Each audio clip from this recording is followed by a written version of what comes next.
시청자 여러분 안녕하십니까? VOA 뉴스투데이 시작합니다.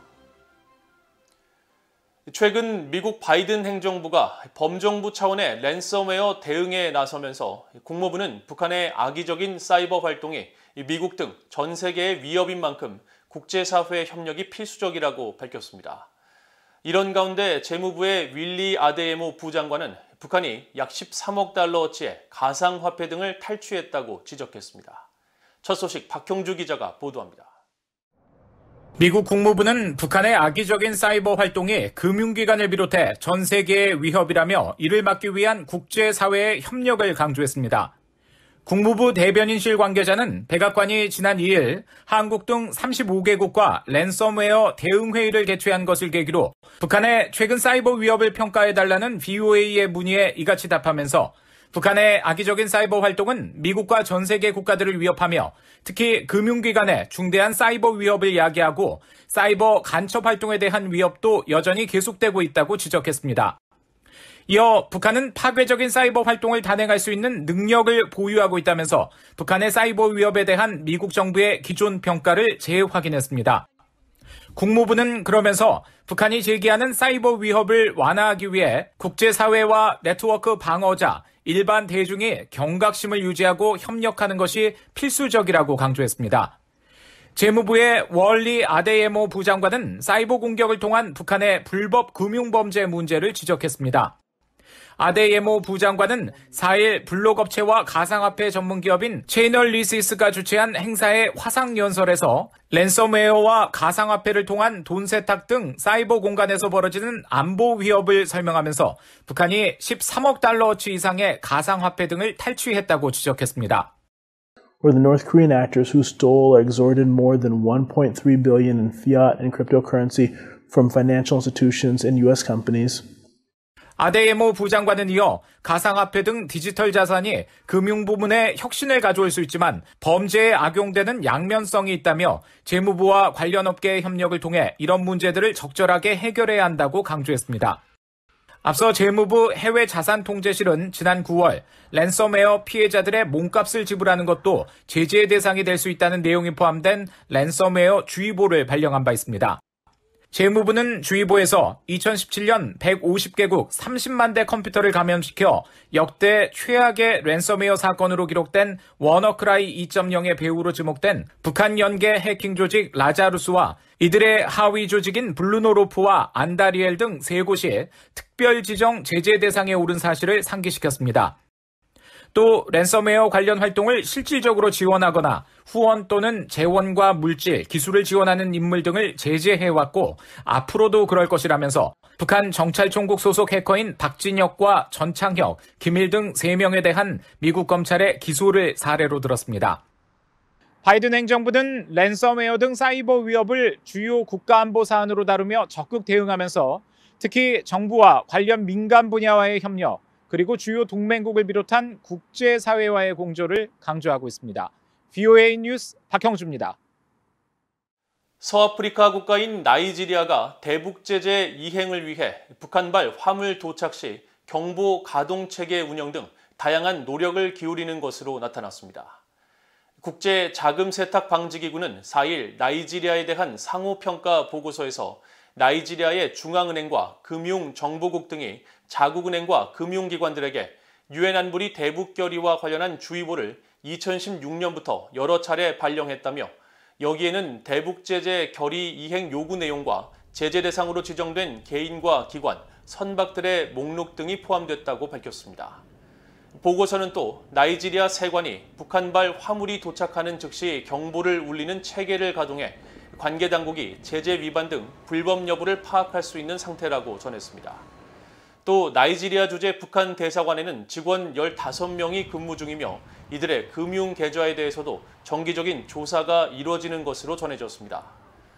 보고서는 그러나 나이지리아의 대북 제재 관련 조치 이행을 위한 법적 근거가 마련되지 않았다면서 법적 근거 미비 등을 이유로 북한과 이란 등에 대한 유엔 안보리 결의 이행 여부 등 평가 항목에서 최하인 미준수 등급을 부여했습니다. 뉴질랜드 정부가 북한의 불법 해상 환적 등 유엔 안보리 대북 제재 위반 감시를 위해 2018년 이후 5번째로 일본에 해상 초계기를 파견한다고 밝혔습니다. 뉴질랜드의 나나이아 마후타 외교부 장관과 피니 헤나레 국방부 장관은 4일 성명을 통해 뉴질랜드 공군의 P3 오리온 해상 초계기를 일본 해상에 파견해 임무를 수행하게 할 것이라며 선박 간 해상 불법 환적 등 북한의 직접적인 유엔 안보리 위반 활동을 탐색하고 저지하기 위한 것이라고 설명했습니다. 이어 뉴질랜드 정부는 한반도의 평화와 안보 유지를 지원하기 위해 최선을 다하고 있다면서 이번 초계기 배치는 유엔 안보리 결의를 완전히 이행하기 위한 지속적인 국제적 노력의 일환으로 북한의 완전하고 검증 가능하며 돌이킬 수 없는 비핵화 목표를 지지하는 활동이라고 강조했습니다. 일본 외무성도 이날 이 같은 사실을 확인하면서 뉴질랜드 초계기는 일본 가데나 공군기지를 이용해 경계 활동을 벌일 것이라며 일본의 해상보안청과 해상자위대도 유엔 안보리 결의 위반 의심 선박의 정보 수집을 위해 협력할 것이라고 밝혔습니다. 한국 정부가 종전선언에 대한 북한 김정은 국무위원장의 발언을 긍정적으로 평가한 가운데 대북 적대시 정책 철회 등을 전제 조건으로 내세웠던 북한이 이번에는 유엔군 사령부 해체를 주장하고 나섰습니다. 이에 대해 한국의 전문가들은 한국과 북한 사이에 종전선언을 바라보는 입장 차이가 분명하게 드러나고 있다고 분석했습니다.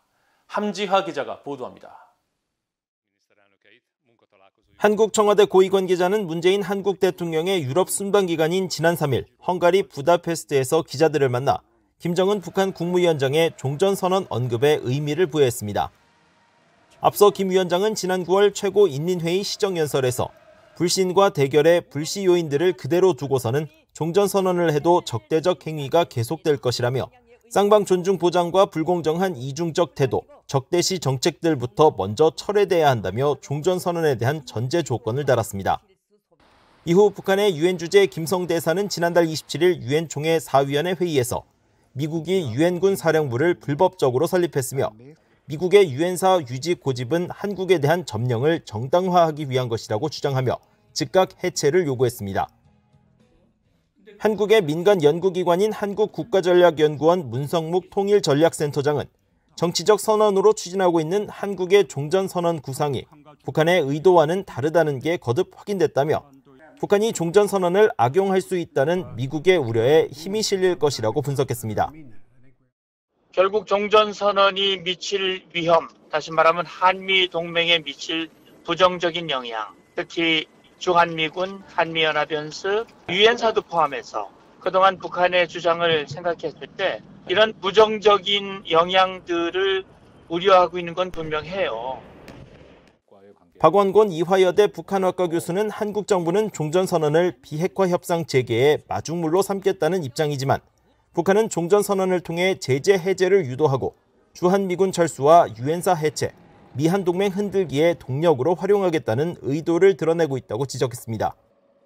그러면서 한국 정부가 높이 평가한 김 위원장의 종전선언 관련 발언은 미국이나 한국이 수용하기 어려운 전제 조건에 방점이 찍혀 있다며 한국 정부가 지나치게 희망 섞인 자의적 해석을 하고 있다고 평가했습니다. 특히 김정은이 얘기한 거는 마지막에 시정연설을 통해서 얘기를 했고 그건 북한 주민들도 다 알고 있는 사실이고 그렇다면은 어떤 형태로든지 김정은이 얘기한 거에 대한 최소한의 명분이 있어야 종전선언에 임할 수 있다. 그것은 현재 상황에서는 어려운 명분들이죠. 적대시 정책 철회라는 게 연합훈련 중단이나 제재 선해제를 얘기하니까. 통일연구원의 홍민 북한 연구위원은 지난 2018년에는 북한 비핵화와 미국의 상응 조치를 포괄적으로 논의하면서 종전선언도 포함돼 있었지만 지금은 북한 비핵화와는 무관한 별개의 협상으로 종전선언 논의를 진행하겠다는 게 북한의 입장이라고 진단했습니다. 종전선언 위상이 2018년에는 소위 한 테이블 위에 놓여져 있던 것들을 촉진하는 데 있어서 밑바탕을 깔아주는 아주 중요한 초석이 되는 역할이 있었어요. 그래서 북한도 그걸 활용해서 미국의 진정성을 확인하고 적대관계가 종식됐다는 걸 국제사회에 알리고 싶어 했던 그런 목적이 딱 있었어요. 그러면 종전선언을 협상 테이블에 올려놓고 하더라도 비핵화 트랙과는 분리되어 있거든요, 지금. 그러니까 종전선언을 하는 것이 자위권 차원에서의 전략무기 개발을 중단한 용도가 아니에요. 홍 연구위원은 그러면서 북한의 입장이 이처럼 과거와 달라졌는데도 종전선언을 비핵화 협상 재개에 입구로 보는 문재인 정부의 시각은 2018년 당시 관점에 머물러 있는 것이라고 지적했습니다. VOA 뉴스 함재합니다. 세계 최악의 기독교 박해 국가로 꼽히는 북한이 중국 당국과 협력해 북한 국적 기독교인들을 색출하고 있으며 코로나 봉쇄로 북한 내 기독교인들이 어려움을 겪고 있다고 관련 단체들이 지적했습니다. 미국의 기독교 단체인 가정연구협회 에리엘 델토코 부국장은 지난 1일 국제문제 전문지 내셔널 인터레스트에 중국이 북한의 기독교인 탄압을 돕고 방조한다는 제목의 기고문을 통해 중국과 북한 당국이 협력해 조직적으로 북한 국적 기독교인들을 색출하고 있다고 밝혔습니다.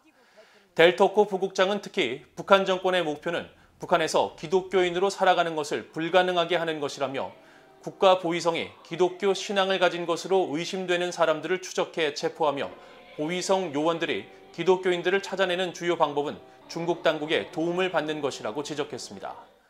델토코 부국장은 영국의 시민사회단체인 코리아 퓨처가 지난달 27일 발표한 보고서 신앙 박해에 기독교 신앙을 가진 탈북자들이 중국에서 체포돼 북한으로 송환된 사례 25건이 기록돼 있다면서 중국 당국자들은 탈북민들을 신문에 대답을 기록한 뒤 북한 요원들에게 넘기고 기독교 활동에 관련된 탈북민들의 경우 중국 당국자는 서류에 특정한 도장을 찍는 것으로 알려졌다고 밝혔습니다.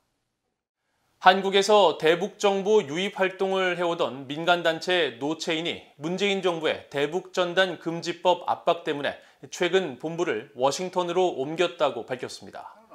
민간단체 노체인의 탈북민 출신 정광일 전 대표는 4일 VOA에 한국 정부의 대북 전단 금지법 시행 이후 단체의 주요 활동이었던 대북 정보 유입과 북한 정치범 수용소 해체 운동을 제대로 할 수 없게 돼 이런 결정을 내렸다며 한국 내 북한 인권 단체들의 상황은 매우 암울하다고 말했습니다. 그러면서 미국 내 비영리 단체의 등록은 이미 마쳤고 지난 2주간 워싱턴을 방문해 새 미국인 대표 선정 등 이전을 마무리했으며 앞으로 미국 내 정보기술 IT 업체들과 협력해 북한 주민들에게 효율적으로 외부 정보를 보낼 수 있는 무선 인터넷 등 새로운 기술 개발을 모색할 것이라고 밝혔습니다. 정 전 대표는 또 지난 2016년 유엔 주재 미국 대사로 대북 정보 유입 활동을 강력히 지지하고 자신의 집까지 방문해 격려했던 서멘사 파워 미국 국제개발처장에게 지난주 서한을 보내 현재 상황을 설명하고 북한 인권 개선에 대한 지지를 당부했다고 말했습니다. 한편 한국 정부가 남북 접경 지역 주민들의 안전과 남북 합의 이행 등을 이유로 지난 3월 말 시행에 들어간 대북 전단 금지법은 전단 등 물품의 대북 살포를 전면 금지하고 있으며 위반 행위에 대해 최대 3년 이하 징역 또는 미화 약 3만 달러의 벌금을 부과하도록 하고 있습니다. 이상으로 VOA 뉴스투데이를 모두 마칩니다. 시청해주신 여러분 고맙습니다.